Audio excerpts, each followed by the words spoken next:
Basmalah yang dijadikan pembukaan oleh Al-Imam Ibnu Jama'ah menunjukkan kepada kita bahwa prinsip para ulama kita di dunia ilmu adalah tawakal kepada Allah, meminta pertolongan kepada Allah, dan mengembalikan segala urusan hanya kepada Allah Subhanahu wa ta'ala. Dan ini atmosfer dunia ilmu, hadirin. Kalau antum ingin masuk ke dunia ilmu, ingin datang dan aktif di kajian, ini prinsip yang harus antum miliki.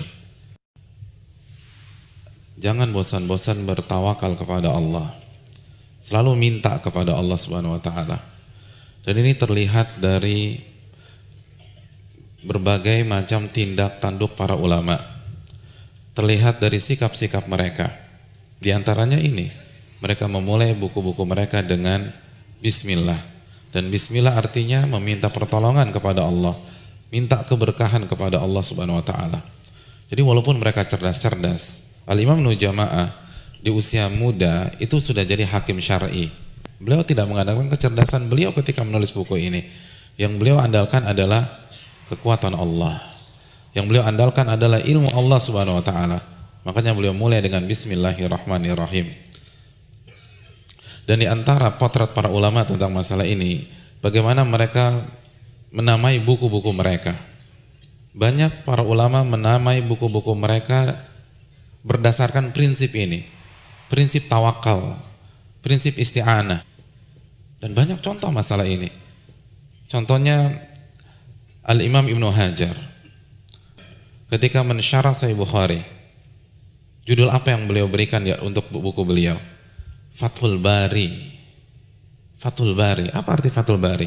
Fat itu pembuka. Al-Bari salah satu nama Allah Subhanahu wa ta'ala. Itu judul buku, itu ada filosofinya. Artinya, saya tidak akan bisa menulis syarah Bukhari kecuali dibuka oleh Al-Bari Allah Subhanahu wa ta'ala. Dari judul buku aja sudah melambangkan ketawakalan seseorang. Dari judul buku saja sudah melambangkan ketergantungan seseorang kepada Allah Subhanahu wa taala. Al-Imam Syaukani punya buku tafsir, judulnya apa? Fathul Qadir. Al-Qadir adalah nama Allah Subhanahu wa taala. Jadi beliau ingin mengatakan, saya nggak akan bisa menulis buku tafsir seperti ini kecuali dibuka sama Allah Subhanahu wa taala. Secerdas apapun mereka nggak bisa. La haula wala quwata illa billah. Tidak ada daya dan kekuatan kecuali dengan petunjuk Allah Jalla wa ala. Di antara mereka ada yang istikharah sebelum mencantumkan hadis, sebagaimana yang dilakukan oleh Imam Al-Bukhari. Sebelum menyantumkan hadis istikharah, sebelum menyantumkan hadis istikharah, sebelum menyantumkan hadis istikharah. Jadi antum bayangkan, untuk satu buku saja ribuan kali beliau istikharah. Dia mau ngapain sih? Mau ke Singapura? Enggak, nyantumkan hadis, jelas-jelas syar'i, jelas-jelas sebuah ibadah. Tapi khawatir kalau saya mengandalkan kecerdasan saya, jangan-jangan salah menyantumkan, babnya sama hadisnya nggak nyambung, atau mungkin hadisnya bermasalah, hadisnya beliau pikir sahih jadi lemah. Al-Imam Bukhari, hadirin yang dirahmati oleh Allah, ulama yang cerdasnya begitu luar biasa, alimnya begitu luar biasa, kemampuan hafalannya begitu luar biasa, tapi begitu mencantumkan hadis istikharah, istikharah, istikharah, istikharah. Istikharah artinya meminta pandangan dan tuntunan dari Allah Subhanahu wa taala. Istikharah artinya meminta advice dari Allah Jalla wa ala. Itu orang cerdas.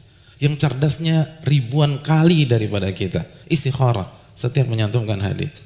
Ribuan kali istikharah hanya untuk satu buku. Antum, saya dalam hidup ini berapa kali istikharah? Coba. Paling sekali. Pas mau merit, mau kawin, iya. Udah gitu kawinnya cuma sekali. Udah sekali seumur hidup. Subhanallah.